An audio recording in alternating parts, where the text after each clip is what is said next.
بسم اللہ الرحمن الرحیم وذکر فی الکتاب مریم اذ انتبذت من اہلها مکانا شرقیا فاتخذت من دونهم حجابا فارسلنا الیها روحنا فتمثل لها بشرا سویا۔ یہاں سے اللہ رب العزت حضرت مریم رضی اللہ تعالی عنہا اور حضرت عیسیٰ علیہ السلام کا واقعہ ذکر فرماتا ہے، اور خطاب ہے نبی کریم صلی اللہ علیہ وسلم کو۔ فرمایا وذکر فی الکتاب مریم، کتاب میں یعنی قرآن میں مریم کا ذکر کرو۔ تو اذکر سے یہ جو ذکر کرنے کا حکم ہے وہ سرکار کو ہے، یعنی اذکر یا محمد، اے محمد کتاب میں یاد کرو۔ کتاب سے مراد القرآن، فی الکتاب القرآنی، کتاب میں یاد کرو مریم کو۔ اب مریم کو کیا یاد کرو؟ تو چونکہ حضرت مریم رضی اللہ تعالی عنہ کا واقعہ حضرت اسماعیل علیہ السلام کی پیدائش اور قبل پیدائش کا واقعہ ذکر کیا جا رہا ہے، تو پیدائش کے جو عجیب و غریب طریقے ہیں، وہ ایک طریقہ ان میں سے ایک یہ ہے کہ اللہ رب العزت بغیر ماں باپ کے پیدا فرمائے، جیسے کہ حضرت آدم علیہ السلام کو بغیر ماں باپ کے پیدا کیا۔ یہ بھی ایک عجیب و غریب واقعہ ہے۔ اور دوسرا یہ کہ بغیر عورت کے پیدا فرمائے، جیسے کہ حضرت حوا کو حضرت آدم علیہ السلام کی پسلی کی ہڈی سے پیدا فرمایا۔ اور تیسرا طریقہ یہ ہے مرد و عورت دونوں کے ملان سے پیدا فرمائے، جیسے کہ عام طور سے یہی طریقہ ہے اور یہی ذریعہ ہے پیدائش کا۔ اور چوتھا طریقہ یہ ہے کہ بغیر باپ کے پیدا فرمائے، جیسے کہ حضرت عیسیٰ علیہ السلام کہ ان کو اللہ نے بغیر باپ کے پیدا فرمایا۔ تو یہ چاروں طریقے پیدائش کے ہیں۔ اللہ رب العزت انہی عجیب اور غریب اور نادر اور ماورائے فکر قصوں سے ایک قصہ حضرت عیسیٰ علیہ السلام اور حضرت مریم کا یہاں پر ذکر فرماتا ہے۔ مطلب یہ ہے کہ مریم کو یاد کرو۔ اب مریم کو یاد کرنا کیا؟ مریم کے اس واقعہ کو یاد کرو جو ان کے ساتھ ہوا۔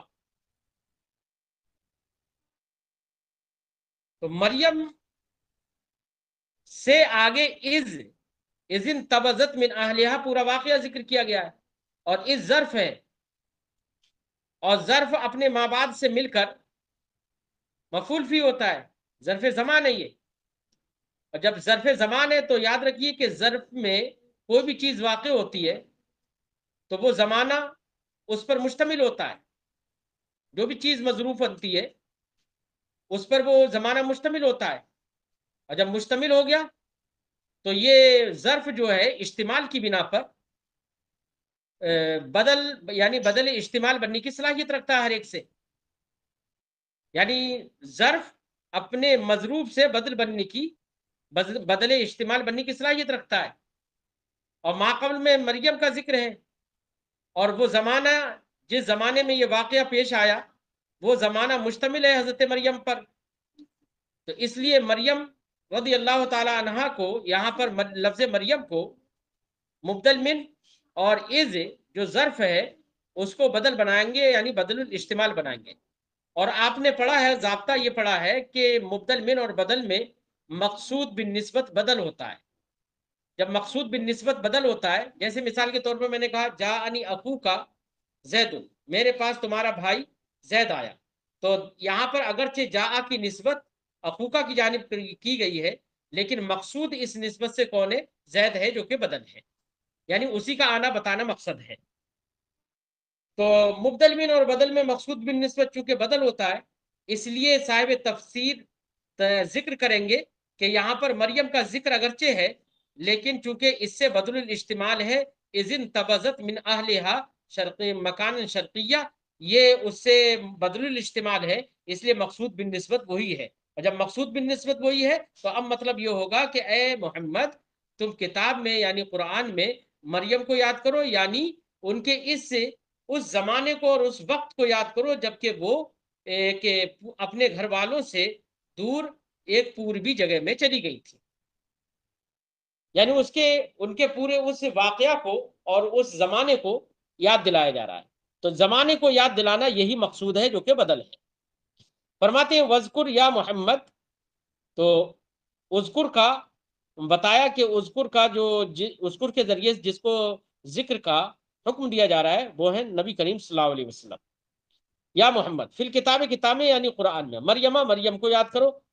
تو اب آگے فرمایا اے اقرا علیہم فی القرآن قصۃ مریم، یعنی لوگوں کے اوپر قرآن میں مریم کا قصہ بیان کرو۔ یعنی اذکر سے مراد یہ نہیں ہے کہ تم اپنی طرف سے ذکر کر دو، بلکہ قرآن میں جو قصہ ذکر کیا گیا ہے وہ لوگوں سے بیان کرو۔ اے اقرا علیہم فی القرآن قصۃ مریم، یعنی قرآن میں ان کے اوپر، لوگوں کے اوپر مریم کا قصہ قرات کرو، یعنی اس کو بیان کرو۔ لے یقفوا علیہا، تاکہ وہ اس قصے پر مطلع ہوں۔ وقفہ علی، وقفہ یقیفو کا جب صلہ علی آئے تو اس کا معنی ہوتا ہے مطلع ہونا۔ لے یقفوا علیہا، تاکہ وہ اس پر مطلع ہوں۔ ویعلموا ما جرى علیہا، اور اس کو جان لے جو ان پر گزرا، جو ان پر جاری ہوا، یعنی جو ان پر گزرا۔ ماجرا بولتے ہیں نا، ماجرا کیا ہے؟ یعنی جو ہوا وہ بتاؤ۔ وَيَعْلَمُ مَا جَرَى عَلَيْهَا، اور وہ جان لے جو ان پر گزرا۔ کیا تھا وہ؟ از، اب یہاں سے اسی کا ذکر ہے۔ از فرماتے ہیں ترکیب میں کہ از جو ہے یہ ظرف زمان ہے، تو یہ بدل واقع ہوگا من مریم، مریم سے۔ بدل من مریم، یہ مریم سے بدل ہے، اور کون سا بدل ہے؟ بدل اشتمال۔ بدل اشتمال کیسے؟ کہ مریم کے لیے جو ظرف ہے، زمان ہے، وہ زمانے کے اندر جو بھی چیز ہوتی ہے وہ زمانہ اس پر مشتمل ہوتا ہے۔ لہذا آپ اگر کسی زمانے میں کچھ کر رہے ہیں تو تمہارا فعل اور تم دونوں زمانے کے اندر ہو تو زمانہ تم پر مشتمل ہے۔ لہذا زمانہ اور وقت جو ہوتا ہے اس کو ہم بدل استعمال بنا سکتے ہیں۔ فرماتے ہیں کہ از بدل من مریم، یہ از جو ہے یہ مریم سے بدل ہے۔ بدل استعمال، بدل استعمال ہے، یہ بدل الکل نہیں، بدل استعمال۔ اذ الاحیان مشتملۃ علی ما فیہا، کیونکہ احیان اور اوقات یہ مشتمل ہوتے ہیں اس پر، ما فیہا جو احیان و اوقات میں ہوتے ہیں، یعنی ظرف یہ مشتمل ہوتا ہے ان تمام چیزوں پر جو اس ظرف کے اندر ہوتے ہیں، یعنی مصروف پر مشتمل ہوتا ہے۔ وفیہ ان المقصود بذکر مریم ذکر وقتہا، اور اس جب بدل بنا لیا تو اب اس سے یہ معلوم ہوا کہ اس کے اندر یہ معلوم ہوا، اس کے اندر یہ بات ہے کہ ان المقصودہ کے مقصود مریم کے ذکر سے ان کے وقت کا ذکر ہے، یعنی مقصود بن نسبت چونکہ بدل ہوتا ہے اس لیے یہ تفسیر فرماتے ہیں، کہتے ہیں ان المقصودہ بے ذکر مریم ذکر و وقتہا، کہ مریم کے ذکر سے مقصود ان کے وقت کا ذکر ہے۔ ہذا ذکر و وقتہا ہذا لوقوع هذه القصۃ العجیبۃ فیہ، کہتے ہیں کہ یہ مقصود ان کا وقت کا ذکر ہے، وہ کیوں؟ وہ اس وجہ سے کہ لہذا یہ اس وجہ سے لوقوع هذه القصۃ العجیبہ فیہ، کیونکہ یہ قصہ عجیبہ اسی وقت میں واقع ہوا ہے، لہذا اسی وقت کا ذکر ہی مقصود ہے۔ ان تبذت من اہلہا، یاد کرو اس وقت کو، مریم کو یاد کرو، یعنی مریم کے اس وقت کو یاد کرو جب وہ اپنے اہل سے انتبذت، انتبذ ینتبذ، انتباس کا معنی ہوتا ہے دور ہونا، اسی لیے تفسیر کر رہے ہیں اعتزلت، یعنی جبکہ وہ اپنے گھر والوں سے دور ہوئی۔ مکانن شرقیہ، مکانن بے معنی جگہ، ظرف ہے یہ، وہی ظرف مکان۔ مکانن شرقیہ، ایسی جگہ میں دور ہوئی جو پوربی تھی، یعنی پورب کی طرف۔ کیوں ہوئی وہ دور؟ تو اس کا وہ اعتزلت مکان شرقیہ کا معنی بتا رہا ہے، تخلت للعبادت فی مکان مما یلی شرقیہ بیت المقدس۔ تخلت للعبادہ یعنی عبادت کے لیے وہ گوشہ نشین ہوئی، فی مکان، ایسی جگہ میں، مما یلی شرقیہ بیت المقدس، جو کہ بیت المقدس کی پوربی جگہ سے ملی ہوئی تھی۔ یعنی یہاں پر مکان شرقیہ سے مراد یا تو بیت المقدس کی پوروی جگہ ہے، یہ تفسیر سے یہ معلوم ہوا، او من دارہا، یا اپنے گھر کی مشرقی اور پوروی جگہ مراد ہے اس سے، معتزلتن یعنی ناس اس حال میں کہ وہ لوگوں سے دور ہو گئی، چاہے وہ بیت المقدس کی پوروی جگہ میں یا اپنے گھر کی پوروی جگہ میں، دونوں مراد ہو سکتے ہیں۔ وکیلا، اور ایک بات یہ بھی کہی گئی ہے اس سلسلے میں کہ قعدت فی مشرقتن، مشرقہ یا مشرقہ اس جگہ کو بولتے ہیں جہاں پر دھوپ لگے، جہاں پر دھوپ پہنچے سورج کی۔ تو مطلب یہ ہے کہ قعدت فی مشرقہ، شرقین سے مراد وہ جگہ ہے جہاں پر سورج کی دھوپ پہنچے، یعنی وہ سورج کی دھوپ کی جگہ میں بیٹھی، للاغتسال من الحیض، حیض سے غسل کرنے کے لیے، یعنی حیض سے پاکی حاصل کرنے کے لیے، غسل کرنے کے لیے وہ دھوپ کی جگہ میں بیٹھی۔ تو یہاں پر شرقیہ سے مراد دھوپ کی جگہ ہو، یہ بھی تیسری تفسیر کر دی۔ فاتخذت من دونہم حجابا، تو چونکہ غسل کرنے کے لیے وہ دور گئیں، الگ ہوئی، فاتخذت من دونہم حجابا، تو ان لوگوں کے سامنے سے انہوں نے حجاب لیا۔ اتخذ یتخذ، پکڑنا، لینا یا کرنا، من دونہم ان کے سامنے سے، یعنی اپنے گھر والوں کے سامنے سے، حجابن حجاب یعنی پردہ، فاتخذت من دونہم حجابا، تو انہوں نے یعنی حضرت مریم نے ان کے سامنے سے حجاب کر لیا۔ حجاب کیوں کیا؟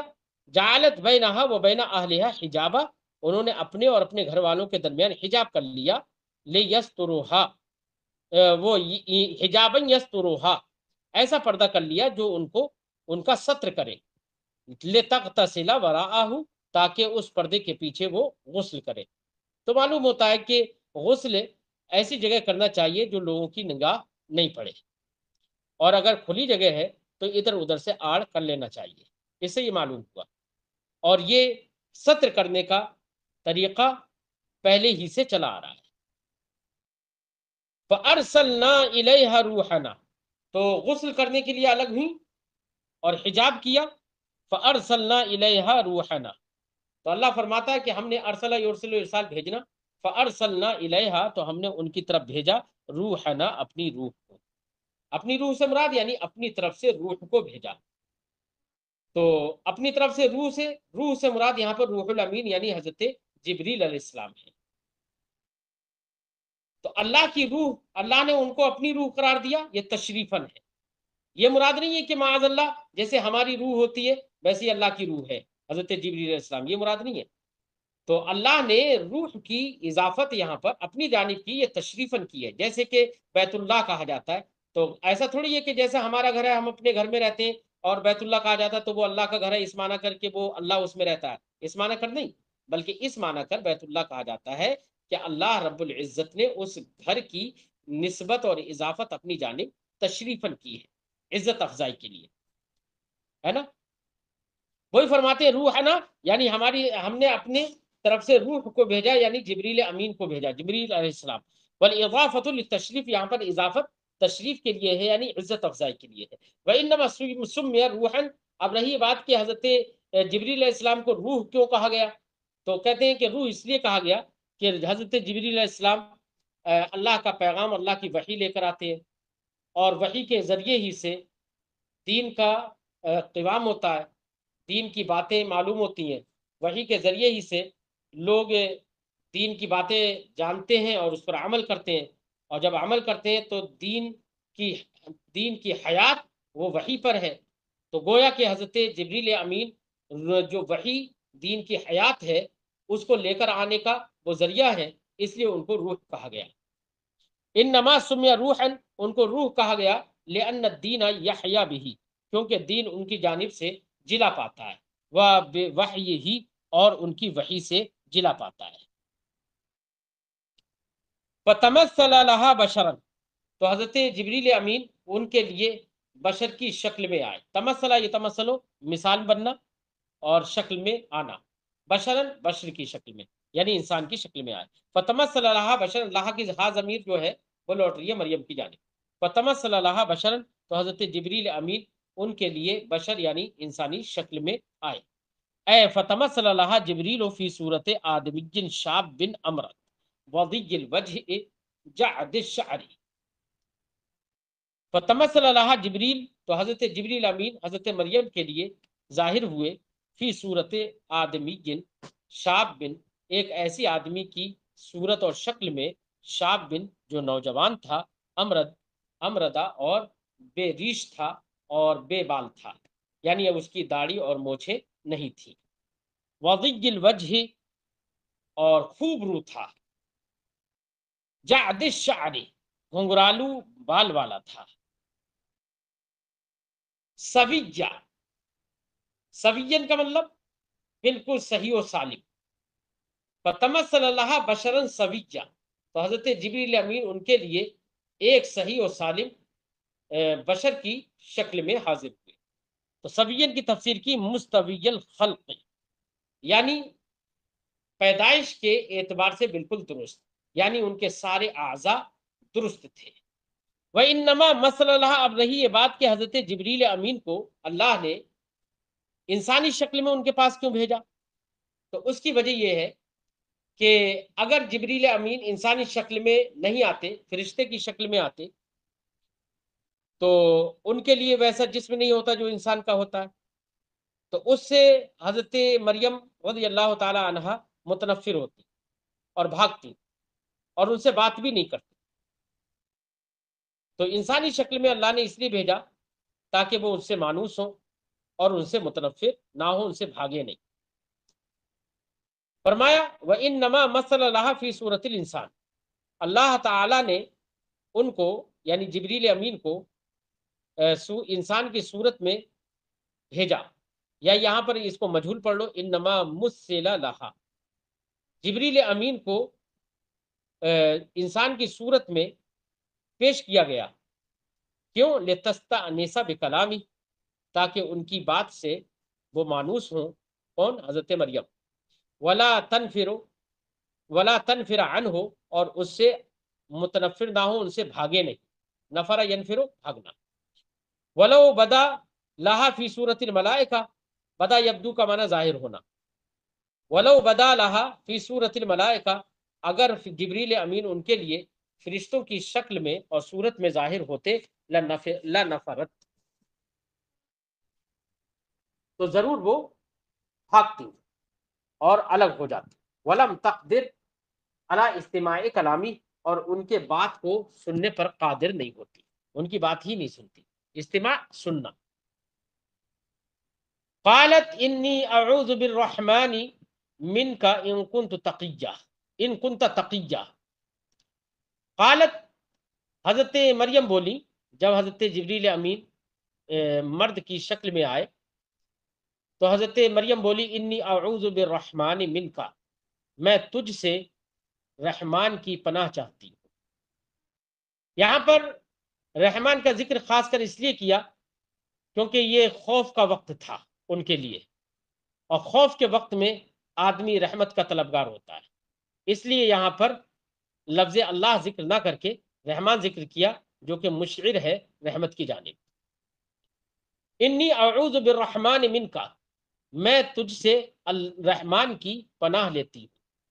ان کنتا تقیہ اگر تجھ سے تقوی کی امید ہو. ان کنتا تقیہ کا معنی یہ ہے اگر تو پرہیزگار ہو اور تو تقوی شعار ہو. تو اگر وہ تقوی شعار اگر یہی تقوی شعار کا معنی لیا جائے تو تقوی شعاری کا تقاضا تو یہ ہے کہ عورت کے پاس آتے ہی نہیں وہ. تو اس لیے صاحب تفسیر نے یہاں پر ان کانا یرجا منکا سے تفسیر کی یعنی اگر تجھ سے اللہ کے تقوی کی امید کی جائے تو میں تجھ سے اللہ کی اور رحمان کی پناہ مانگتی ہوں. فرماتے ہیں ان کان یرجا منکا اگر تجھ سے امید کی جائے ان تتق اللہ کہ تو اللہ کا تقوی اختیار کرے اللہ سے ڈرے، فإنی عاذۃ بہ منک، تو میں اللہ کی تجھ سے پناہ مانگتی ہوں۔ فإنی عاذۃ بہ منک سے صاحب تفسیر نے اشارہ اس بات کی طرف کیا کہ ان کنت تقیہ یہ شرط ہے اور اس کی جزا محذوف ہے، فإنی عاذۃ بہ منک، یہ جزا محذوف ہے جس جزا پر ما قبل کا یعنی شرط سے ما قبل کا جملہ جو ہے وہ دلالت کرتا ہے، انی اعوذ بالرحمن منک، اس سے سمجھ میں آتا ہے کہ ان کنت تقیہ یہ شرط ہے اور اس کی جو جزا ہے وہ محذوف ہے۔ ٹھیک ہے۔ قال جبریل علیہ السلام، تو حضرت مریم نے جب یہ کہا کہ اگر تجھ سے تقوی کی امید کی جا سکتی ہے تو میں تقوی کی امید پر یہ کہتی ہوں کہ میں تجھ سے اللہ کی پناہ مانگتی ہوں، تو میرے قریب مت آ، یہ حضرت مریم نے کہا۔ قال جبریل علیہ السلام، تو حضرت جبریل علیہ السلام نے ارشاد فرمایا انما انا رسول ربک، جس رب کی تم پناہ مانگتی ہو میں اسی رب کا رسول ہوں، یعنی اسی کا فرستادہ ہوں اور اسی کا بھیجا ہوا ہوں۔ انما انا رسول ربک، میں تمہارے رب کا رسول ہوں، یہ رسول کہہ کر حضرت جبریل امین نے ان کو بے خوف کیا، کیونکہ وہ ڈر رہی تھی، اور جب انہوں نے یہ نام سنا کہ اللہ کا ہی یہ اللہ کا پیغمبر اور اللہ کے پیغام پہنچانے والے ہیں، یہ رسول ہے، فرشتہ ہے، تو اب ان کے دل سے خوف نکل گیا، کیونکہ بدکاری ہو یا کوئی بھی ہو سب کے اندر خوف تو اللہ کے لیے ہوتا ہے، اور جب اسی کا بھیجا ہوا رسول ہے تو دل سے خوف نکل گیا۔ ام منہا مما خافت، حضرت جبریل امین نے رسول کہہ کر حضرت مریم کو بے خوف کیا اس سے، مما خافت جس سے وہ خوف زدہ تھی، وہ اخبرہ اور انہوں نے یہ بتایا انہو لیسا بآدمی کہ وہ انسان نہیں ہے، کیونکہ انسان سے بدکاری متصور ہے اور ایک فرشتے سے بدکاری متصور نہیں ہے، تو اب چونکہ وہ بدکاری سے خوف زدہ تھی تو اسی لیے انہوں نے کہا کہ تو مجھ سے دور ہو جا، تو جب انہوں نے سن لیا کہ یہ فرشتہ ہے اور آدمی نہیں ہے تو انہیں یقین ہو گیا کہ اب یہاں پر بدکاری کا تصور نہیں ہو سکتا۔ حضرت جبریل امین نے انہیں یہی بتایا۔ اخبرہ انہو لیسا بآدمی، انہوں نے یہ خبر دی کہ وہ آدمی نہیں ہے، بل ہوا رسول من استعاذت بھی،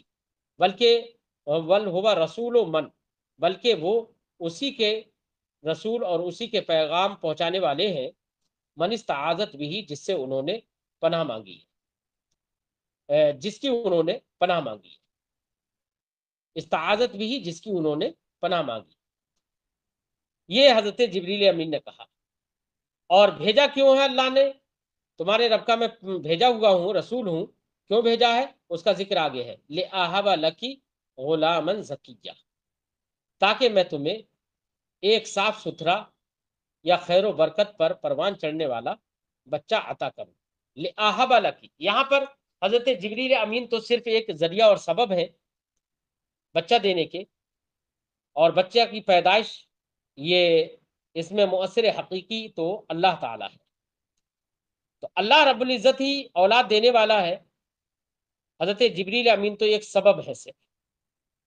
لیکن یہاں پر اس قرات کی بنا پر کہ صیغہ متکلم لِأَهَبَ، اس قرات کی بنا پر یہ سمجھ میں آیا کہ سبب کی جانب بھی نسبت کرنا جائز ہے، اسی لیے ہم کہتے ہیں کہ اللہ رب العزت نے انبیاء، اولیاء، صلحاء، شہداء وغیرہ کو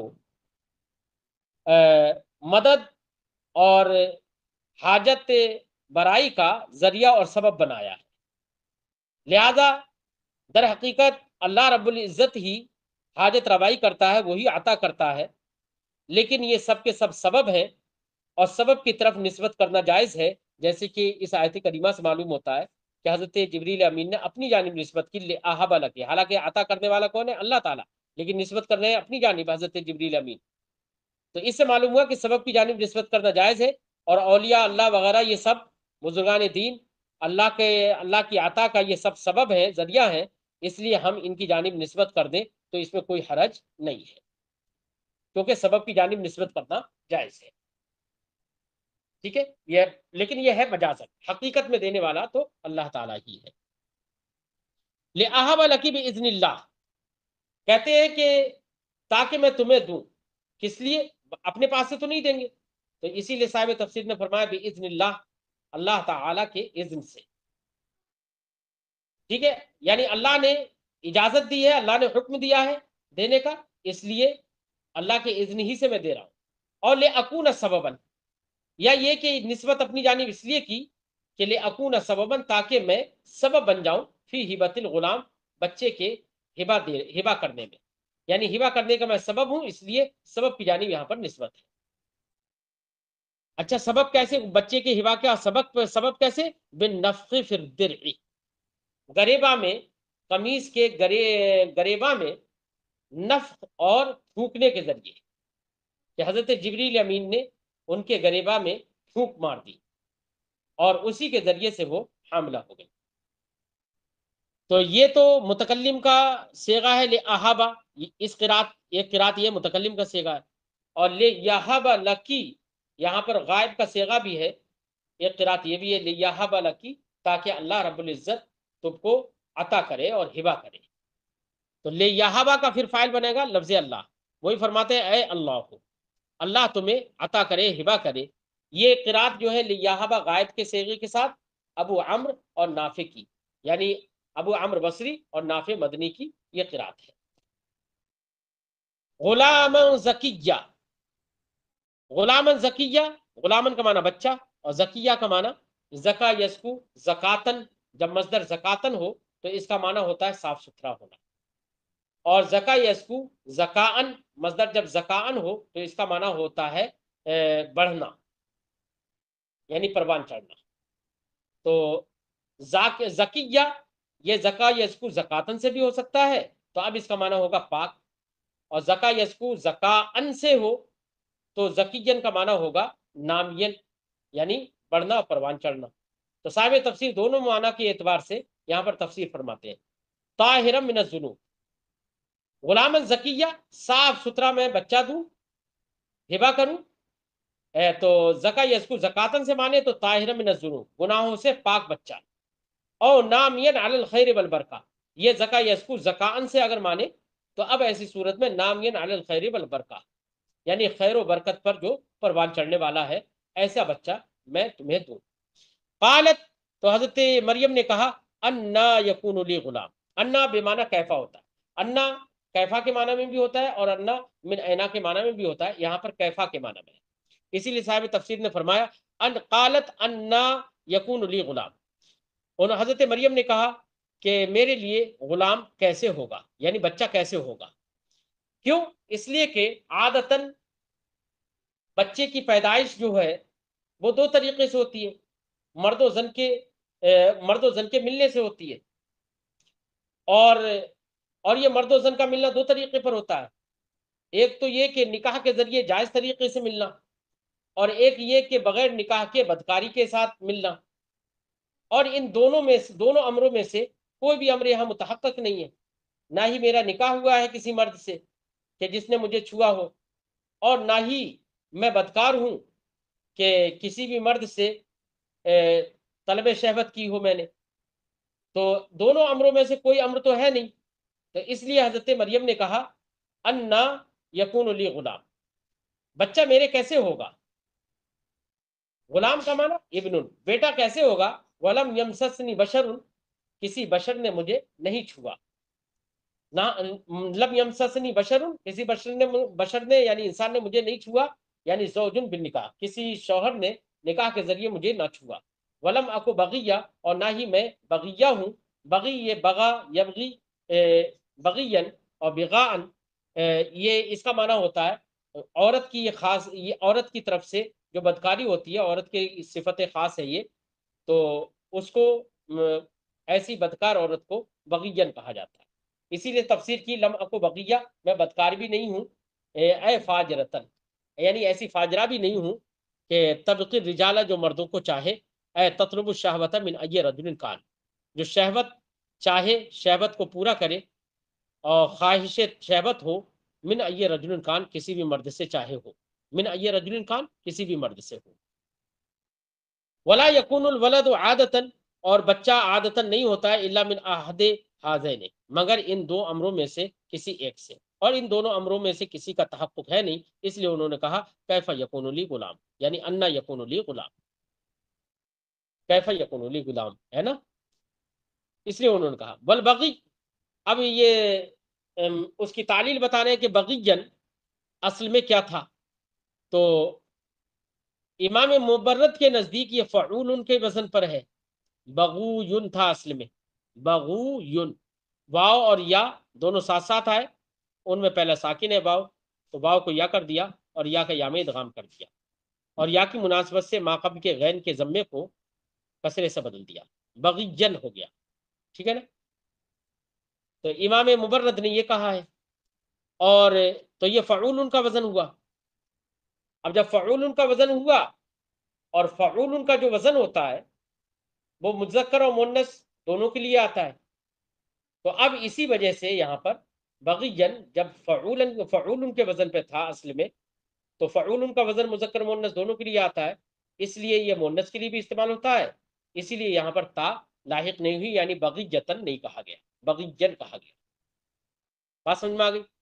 فرماتے ہیں والبغی فعول عند المبرد، بغی اصل میں فعول کے وزن پر ہے مبرد کے نزدیک، اصل عبارت ہوگی اس کی یعنی تقدیر ہوگی بغویون، فقلبت الواو یا ان، تو یا وا کو یا کر دیا گیا، یا سے بدل دیا گیا، قلب یقلب تقلیب بدلنا، وادغمت، اور پھر یا کا یا میں ادغام کر دیا گیا کیونکہ دو حرف ایک جنس کے آ گئے، وکسرت العین، اور عین کلمہ کو کسرہ دے دیا گیا، یعنی جو یہاں پر عین کلمہ غین ہے، بغیہ میں با کے بعد جو غین ہے وہ غین عین کلمہ ہے نا، اس عین کو یعنی عین کلمہ جو کہ غین ہے اس کو کسرہ دے دیا گیا، اتباعا، اتباع کرتے ہوئے، یعنی یا کی اتباع کرتے ہوئے، یا اپنے ماقبل چونکہ کسرہ چاہتی ہے اس لیے بغیہ ہو گیا۔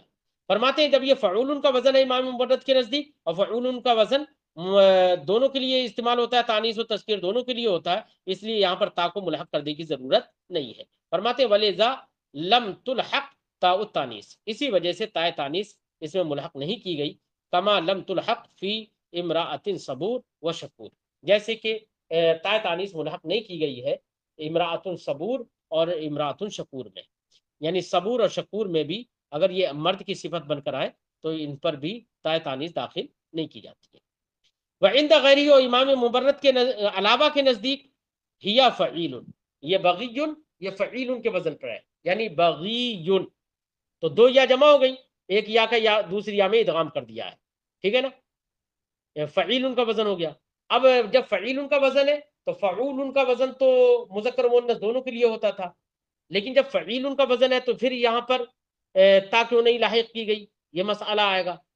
تو فرماتے ہیں کہ اچھا فعیل کا جو وزن ہوتا ہے، اس فعیل کا جو وزن ہے وہ کبھی اس میں فاعل کے معنی میں ہوتا ہے اور کبھی اس میں مفعول کے معنی میں ہوتا ہے، تو اگر فعیل کا وزن اس میں مفعول کے معنی میں ہو، جیسے قتیل بمعنی مقتول، ٹھیک ہے نا، تو اگر اس میں فعیل کا وزن اگر اس میں مفعول کے معنی میں ہو تو اس میں بھی مذکر و مؤنث دونوں برابر ہوتے ہیں، تب بھی تا لاحق نہیں کی جاتی، ٹھیک ہے۔ تو اب اگر یہ فعیل کے وزن پر اگر بغیون ہے اور یہ فعیل بمعنی مفعول ہو، یعنی کیا ہے بغیون بمعنی مبغیون ہو، یعنی مفعول کے وزن پر ہو، مفعول کے معنی میں ہو، تو اب ایسی صورت میں اس میں بھی تا لاحق کرنے کی ضرورت نہیں ہوگی، وہ بھی دونوں کے لیے مستعمل۔ اور اگر تو اب معنی یہ ہوگا لم اکن بغیہ، میں ایک ایسی عورت بھی نہیں ہوں کہ جس سے بدکاری کی گئی، یہ معنی ہوگا پھر اگر مفعول کے معنی میں ہو، اور اگر اور فعیل کا وزن چونکہ اس میں فاعل کے معنی میں بھی ہوتا ہے، تو اگر اس میں فاعل کے معنی میں ہو تب تو اس میں تا داخل کرنا چاہیے، تب تو دونوں کے لیے نہیں ہوتا ہے، تو کہہ رہے اگر اس میں فاعل کے معنی میں ہو تو تا لاحق کرنا چاہیے، لیکن یہاں پر پھر بھی تا لاحق نہیں کی گئی، کیوں؟ اس لیے کہ فعیل بے معنی فاعل کو تشبیہ دے دی گئی ہے فعیل بے معنی مفعول کے ساتھ، مفعول کے ساتھ تشبیہ دے کر اس پر تا داخل نہیں کی گئی۔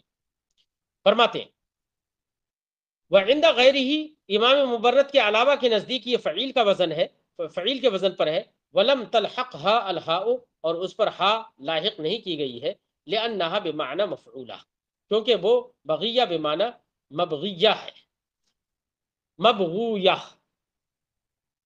ٹھیک ہے. وَإِنْ كَانَتْ بِمَعْنَى فَاعِلَةٍ، اور اگر یہ یعنی اس میں مفعول کے معنی میں، وَإِنْ كَانَتْ بِمَعْنَى فَاعِلَةٍ، اگر یہ اس میں فاعل یعنی فاعلہ کے معنی میں ہو، باغیہ کے معنی میں ہو، فَهُوَ قد يُشَبَّهُ بِهِ، تو کبھی کبھی فاعلہ کے معنی میں ہونے والے لفظ کو مفعولہ سے تشبیہ دے دی جاتی ہے، یعنی فعیل بمعنی فاعل کو تشبیہ دے دی جاتی ہے فعیل بمعنی مفعول سے. تو تشبیہ کی بنا پر یہاں پر تا کو لاحق نہیں کیا گیا. قد یشبہ بھی، تو فعیل بمعنی فاعل کو کبھی تشبیہ دی جاتی ہے بھی اس سے، یعنی فعیل بمعنی مفعول سے. جیسے کہ اللہ کا یہ فرمان ان رحمت اللہ قریب، بے شک اللہ کی رحمت قریب ہے. تو قریب میں اس میں فاعل کے معنی میں فعیل بمعنی اس میں فاعل ہے، اور جب اس میں فاعل ہے تو تا آنا چاہیے، لیکن یہاں پر تا پھر بھی نہیں آئی.